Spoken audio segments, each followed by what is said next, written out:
नमस्ते बच्चों। आज मैं आपको पढ़ाऊंगी क्या निराश हुआ जाए, हजारी प्रसाद द्विवेदी जी द्वारा रचित।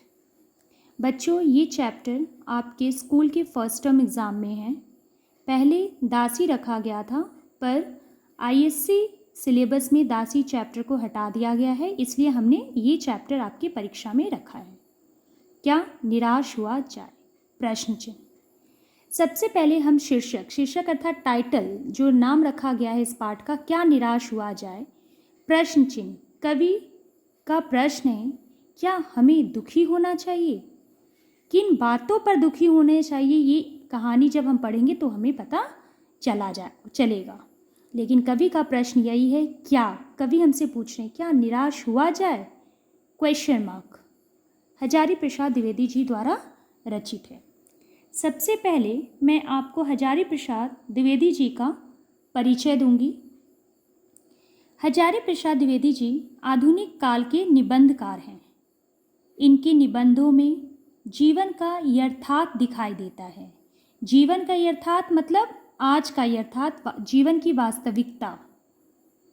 इनकी रचनाएं आशावादी दृष्टिकोण से परिपूर्ण है। भाषा, इनकी रचनाओं की भाषा जहाँ व्यवहारिक है, वहीं मुहावरे और लोकोक्तियों का भी भरपूर प्रयोग है। रचनाएं अशोक के फूल, कुटच, वान भट्ट की आत्मकथा आदि। इन्हें साहित्य अकादमी पुरस्कार एवं पद्म भूषण की अलंकरण से सम्मानित किया गया था। बच्चों, अब हम इस पाठ की शुरुआत करेंगे। मेरा मन कभी कभी बैठ जाता है। यहाँ कवि अपने जीवन की कहानी बताते हैं। मेरा मन कभी कभी बैठ जाता है मतलब उदास हो जाता है। समाचार पत्रों में ठगी, डकैती, चोरी, तस्करी और भ्रष्टाचार के समाचार भरे रहते हैं।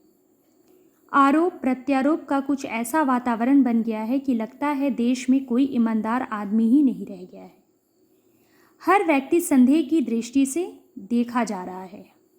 जो जितने ऊंचे पद पर है उनमें उतने ही अधिक दोष दिखाए जाते हैं। एक बहुत बड़े आदमी ने एक बार मुझसे कहा था कि इस समय सुखी वही है जो कुछ नहीं करता। जो कुछ भी करेगा उसमें लोग दोष खोजने लगेंगे, उसके सारे गुण भूल जाएंगे, दोषों को बढ़ा चढ़ाकर दिखाया जाने लगेगा। दोष किसमें नहीं होते। यही कारण है कि हर आदमी दोषी अधिक दिख रहा है, गुणी कम या बिल्कुल ही नहीं। स्थिति अगर ऐसी है तो निश्चय ही चिंता का विषय है। कवि यहाँ बताते हैं कि ये हम भी जानते हैं कि जब भी हम न्यूज़पेपर पढ़ते हैं तो कहीं देखते हैं कहीं डकैती हो गई, कहीं चोरी हो गया, कहीं लोकल ट्रेन में पर्स लूट लिया गया या हत्याएं कर दी गई, दिन दहाड़े लोगों का मर्डर कर दिया गया। कई तरह की खबरें हम समाचार पत्रों में या टीवी में हम देखते हैं या रेडियो में हम सुनते हैं। ये सब सुनने के बाद कवि को लगता है क्या इस देश में कोई ईमानदार व्यक्ति नहीं है जिस पर हम विश्वास कर सके, जिस पर हम भरोसा कर सके।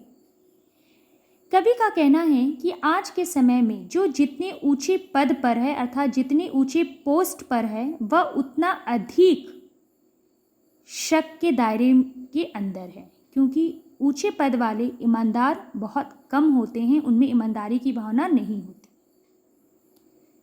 ठीक है। कवि हजारी प्रसाद द्विवेदी को एक व्यक्ति ने कहा था कि इस समय सबसे अच्छा वही है जो कुछ नहीं करता, क्योंकि बच्चों ये संसार ऐसा है कि जहाँ आपके गुणों की चर्चा नहीं की जाएगी, आपके अवगुणों को ढूंढा जाएगा। अगर आप में या हम में एक कमी है तो उसमें 10 कमियां जोड़कर प्रचार किया जाएगा और हमारे 2 अगुण को 12 अगुण कर कर बताया जाएगा। इसलिए कवि इन सारी बातों से चिंताजनक हैं। उन्हें यह समस्या है कि अगर ऐसे ही संसार चलता रहा, दुनिया चलती रही, लोगों के सोच में परिवर्तन नहीं आया तो इस दुनिया में ईमानदारी नाम की चीज़ या शब्द हट जाएंगे। इस दुनिया में बहुत अधिक गुणी व्यक्ति हैं। हमें उनके गुणों को परखना चाहिए, उनके अवगुणों को भूल जाना चाहिए। आगे हम नेक्स्ट वीडियो में पढ़ेंगे। धन्यवाद।